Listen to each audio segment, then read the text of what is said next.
Hi, this is Dinesh Gangasani. Welcome to my channel think about this. దేశంలో మతతత్వ విభజనవాద రాజకీయాలపై సర్దార్ వల్లభాయ్ పటేల్ స్ఫూర్తిగా కలిసి పోరాడాల్సినటువంటి అవసరం ఎంతైనా ఉందని చెప్పేసి కాంగ్రెస్ పార్టీ తీర్మానించడం జరిగింది.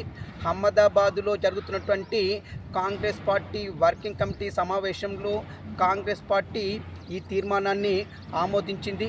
ఏది ఏమైనా దేశంలో చెలరేగిపోతున్నటువంటి మతోన్మాదం మరియు విభజనవాద రాజకీయాలతో దేశం అనిశ్చిత పరిస్థితిలోకి నెట్టివేయబడుతుందని చెప్పేసి, ఇది దేశ అభివృద్ధికి ఎంతో విఘాతం కలిగిస్తుందని చెప్పేసి కాంగ్రెస్ సంచలనమైన ఆరోపణలు చేయడం జరిగింది.